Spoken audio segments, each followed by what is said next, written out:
வணக்கம். இலங்கை செய்திகளுடன் நான் ரோஷன். விரிவான செய்திகளுக்கு முன் தலைப்புச் செய்திகள்.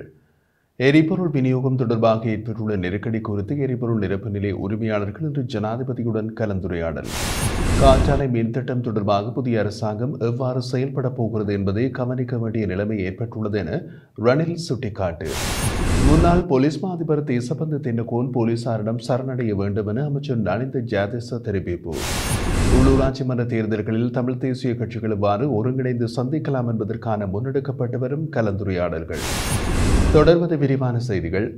எரிபொருள் விநியோகத்தில் ஏற்பட்டுள்ள நெருக்கடி குறித்து கலந்துரையாட எரிபொருள் நிரப்பு நிலைய உரிமையாளர்கள் இன்று ஜனாதிபதி அனுரகுமார திசாநாயக்கவை இன்று முற்பகல் சந்திக்கின்றனர்.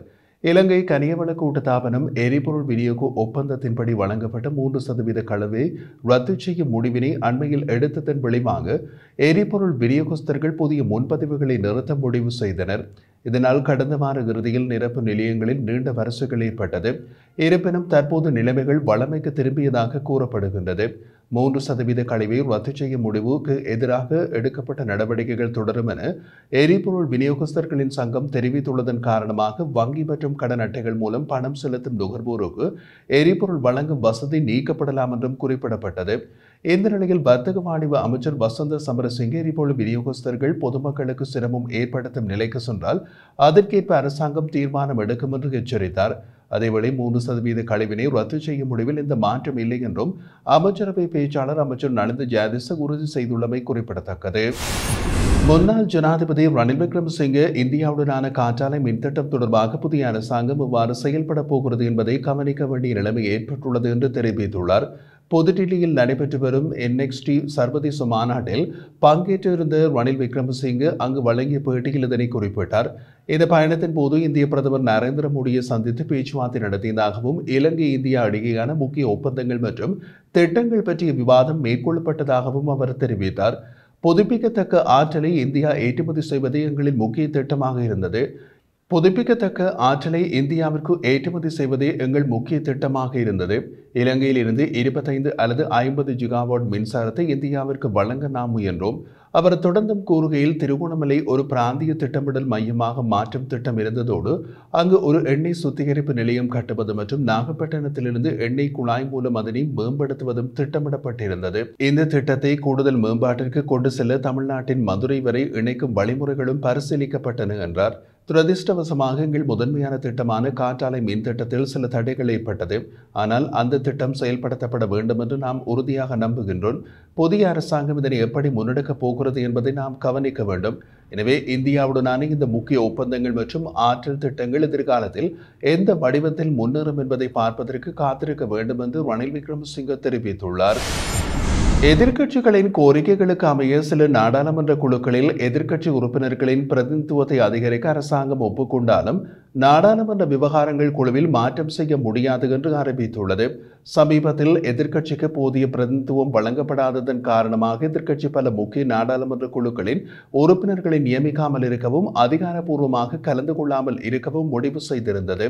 எதிர்பார்த்த அளவிற்கு எங்கள் கோரிக்கைக்கு ஆதரவு கிடைக்கவில்லை. இருப்பினும் சில குழுக்களின் பிரதிநிதித்துவம் அதிகரிக்கப்பட்டுள்ளது. நாங்கள் தற்போது அந்த குழுக்களுக்காக உறுப்பினர்கள் நியமிக்கப்பட உள்ளதாக எதிர்க்கட்சியின் பிரதம அமைப்பாளர் கயந்த கருணாதிலக்க தெரிவித்துள்ளார். அத்துடன் நாடாளுமன்ற விவகாரங்கள் குறித்த குழு மிக முக்கியமான குழுவாக காணப்படுவதால் அதில் மாற்றங்களை செய்ய முடியாது என்றும் அரசாங்கம் தெரிவித்துள்ளது. அதன்படி நாடாளுமன்ற குழுக்கள் நாட்டின் நிர்வாகத்தில் முக்கிய பங்காற்றும் அதே நேரம் அவை சட்டங்களை ஆய்வு செய்யவும் அரசின் நடவடிக்கைகளை கண்காணிக்கவும் பொது நிதிகள் மற்றும் அரச உரிமையுள்ள நிறுவனங்களின் நடவடிக்கைகளை கண்காணிக்கவும் பயன்படுத்தப்படுகின்றமை குறிப்பிடத்தக்கது. 48 மாதமாக நீட்டிக்கப்பட்ட நிதி வசதியின் கீழ் இலங்கைக்கு 4வது தடவையாக $334 மில்லியன் பெற்றுக்கொள்ள இலங்கை அதன் வரி வசூல் இலக்குகளை அடைவது அவசியம் என்று சர்வதேச நாணய நிதியம் வலியுறுத்தியுள்ளது. வரி இலக்குகள் முறையாக செயல்படுத்தப்பட்டால் இலங்கை $900 பில்லியன் ரூபாவிற்கும் அதிகமான வரி வருவாய் இலக்கை அடைய முடியும் என்று சர்வதேச நாணய நிதியம் சுட்டிக்காட்டியுள்ளதாக திரைசேரியின் மூத்த அதிகாரி ஒருவர் தெரிவித்துள்ளார். புதிய வரிகள் எதுவும் விதிவிக்கப்படாது என்றும் ஏற்கனவே உள்ள வரிகள் திருத்தப்படாது என்றும் அவர் கூறியுள்ளார். சர்வதேச நாணய நிதியம் வெளிநாட்டு நேரடி முதலீட்டை அதிகரிக்க அறிவுறுத்தியுள்ளதாகவும் அவர் சுட்டிக்காட்டினார். இந்த வருவாய் திரட்டும் கொள்கைகள் முறையாக செயல்படுத்தப்பட்டால் ஒரு வருடத்திற்குள் மேலும் 2 நிவாரணப் பொதிகள் பெறப்படும் என்றும் அவர் கூறினார். அண்மையில் சர்வதேச நாணய நிதியத்தின் நிர்வாக குழு 48 மாத நீட்டிக்கப்பட்ட நிதி வசதியின் கீழ் இலங்கைக்கு 4வது தடவையாக $334 மில்லியன் வழங்க ஒப்புதல் அளித்தது. இதன் மூலம் சர்வதேச நாணய நிதியம் இன்று வரை இலங்கைக்கு வழங்கிய மொத்த நிதியுதவி $1 பில்லியன் கடந்துள்ளமை குறிப்பிடத்தக்கது. பிடியாணை பிறப்பிக்கப்பட்டுள்ள முன்னாள் போலீஸ் மா அதிபர் தேசபந்து தென்னகோன் போலீசாரிடம் சரணடைய வேண்டும் என அமைச்சரும் அமைச்சரவை பேச்சாளருமான நலிந்த ஜாதிச தெரிவித்தார். கொழும்பில் இடம்பெற்றிருந்த நிகழ்வொன்றின் பின்னர் ஊடகங்களுக்கு கருத்துரைத்த போது மேற்கண்டவாறு குறிப்பிட்ட அவர், முன்னாள் போலீஸ் மா அதிபர் தேடப்பட்டு வரும் நிலையில் அவருக்கு பின்னால் பெருமளவான போலீசார் செல்வது உரிய நடவடிக்கை அல்ல. எனவே அவர் விரைவில் போலீசில் சரணடைய வேண்டும் என்றார். 2023ஆம் ஆண்டு இடம்பெற்றிருந்த சூட்டு சம்பவம் தொடர்பாக முன்னாள் போலீஸ் மா அதிபர் தேசபந்து தென்னகோன் உட்பட 8 பேரை கைது செய்து நீதிமன்றத்தில் முன்னிலைப்படுத்துமாறு மாத்தறை நீதவான் நீதிமன்றம் அண்மையில் உத்தரவிட்டிருந்ததன்படி முன்னாள் போலீஸ் மா அதிபர் தேசபந்து தென்னகோனை கைது செய்வதற்கான நடவடிக்கைகளை குற்றப்புலனாய்வு திணைக்களம் முன்னெடுத்து வருகிறது.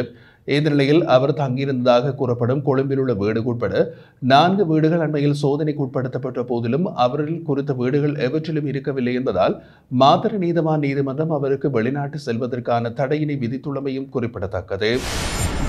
ஸ்ரீலங்கா பொதுஜன பெரமுனவின் தேசிய அமைப்பாளரும் நாடாளுமன்ற உறுப்பினருமான நாமல் ராஜபக்ச நிதி மோசடி தொடர்பாக குற்றப்புலனாய்வு பிரிவின் நிதி மற்றும் வணிக குற்றப்பிரிவில் விசாரணைக்காக அழைக்கப்பட்டிருந்தார்.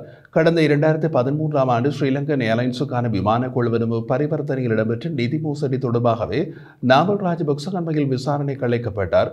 இந்த நிலையில் அவர் கடந்த புதன்கிழமை விசாரணைக்கு வருகை தந்திருந்த நிலையில் அன்றைய தினம் அரசு விடுமுறை என்பதால் தம்மை கைது செய்வதற்கான வாய்ப்புகள் உள்ளது என்று அவர் எதிர்பார்த்ததாக கூறப்படுகிறது. அதன் அடிப்படையில் தாம் கைது செய்யப்பட்டால் அது தனக்கான முக்கிய திருப்பு முனையாக அமையும் என்று அவர் கருதியதாகவும் கூறப்படுகிறது. குறிப்பாக இதன் மூலம் மக்களிடையே அனுதாபத்தை உருவாக்கும் நோக்கத்துடன் அவர் செயல்பட்டுள்ளார் என்றும் தகவல்கள் வெளியாகியுள்ளன. எனினும் அவர் கைது செய்யப்படாமல் சுமார் 5 மணி நேரம் வாக்குமூலம் அளித்த பிறகு அவர் வெளியேறியிருந்தார். இதனால் அவரின் அடுத்த கட்ட அரசியல் திட்டத்திற்கு அதிர்ச்சி ஏற்பட்டதாகவும் அவர் எதிர்பார்த்த விளைவுகளை பெற முடியாமல் போனதாகவும் கூறப்படுகிறது. இதேவேளை விசாரணைக்காக குற்றப்புலனாய்வு திணைக்களத்திற்கு அழைக்கப்பட்டிருந்த நாமல் ராஜபக்ச அன்றைய தினம் கைது செய்யப்படலாம் என தென்னிலங்கை ஊடகங்கள் செய்தியை வெளியிட்டிருந்தமையும் சுட்டிக்காட்டத்தக்கது. இலங்கையில் நடைபெறவுள்ள உள்ளூராட்சி மன்ற தேர்தலை தமிழ் தேசிய கட்சிகள் எவ்வாறு ஒருங்கிணைந்து சந்திக்கலாம் என்பதற்கான கலந்துரையாடல்கள் முன்னெடுக்கப்பட்டு வருகின்றது.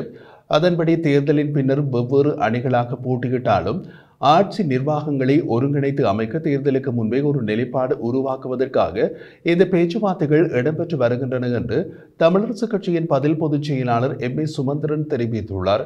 மாவட்ட கிளைகளை சந்தித்து வரும் நிலையில் சுமந்திரன் மன்னார் மாவட்ட கிளையோடு மன்னாரில் உள்ள கட்சி அலுவலகத்தில் முன்னாள் பாராளுமன்ற உறுப்பினர் சார்ல்ஸ் நிர்மலநாதன் தலைமையில் விசேட கலந்துரையாடல் ஒன்றை நடத்தியிருந்தார். இந்த நிலையில் கலந்துரையாடல் முடிந்த பிறகு ஊடகங்களுக்கு கருத்து தெரிவிக்கும் போது மன்னார் மாவட்டத்தில் உள்ள அனைத்து உள்ளூராட்சி மன்றங்களின் நிலைமைகள் அலசப்பட்டதோடு வேட்பாளர் தெரிவு, வட்டார வேட்பாளர்கள் மற்றும் 2வது பட்டியல் வேட்பாளர்கள் நியமிப்பு குறித்தும் விவாதிக்கப்பட்டது. ஏற்கனவே நியமிக்கப்பட்ட சில வேட்பாளர்கள் நாட்டில் இல்லாதவர்கள் அல்லது வேறு கட்சியில் இணைந்தவர்கள் என்பதையும் இதற்கான நடவடிக்கைகள் எடுக்கப்படுவதாகவும் அவர் தெரிவித்திருந்தார். அவர் மேலும் குறிப்பிட்ட போது ஏனைய தமிழ் தேசிய கட்சிகளுடன் எவ்வாறு தேர்தலை அணுகலாம் என்பதற்கான கலந்துரையாடலை நடத்தி வருகின்றோம். தேர்தலின் பின்னர் வெவ்வேறு அணிகளாக போட்டியிட்டாலும் ஆட்சி நிர்வாகத்தை ஒன்றாக அமைக்கக்கூடிய வகையில் முன்கூட்டியே ஒரு நிலைப்பாட்டை உருவாக்குவதற்கும் விரும்புகின்றோம். மாவட்டங்களில் உள்ள ஒவ்வொரு உள்ளூராட்சி சபைக்கும் ஏற்ற வகையில் தீர்மானங்கள் எடுக்கப்படும் எனவும் அனைவரின் கருத்துக்களும் பரிசீலிக்கப்பட்டுள்ளன என்றும் அவர் தெரிவித்திருந்தார். கடந்த மாதத்தில் மாத்திரம் 2,32,341 பேர் நாட்டிற்கு வருகை தந்துள்ளதாக சுற்றுலா அபிவிருத்தி அதிகார சபை தெரிவித்துள்ளது. இந்த வருடத்தின் கடந்த மாதம் வரை 4,85,102 பேர் நாட்டிற்கு வருகை தந்துள்ளனர்.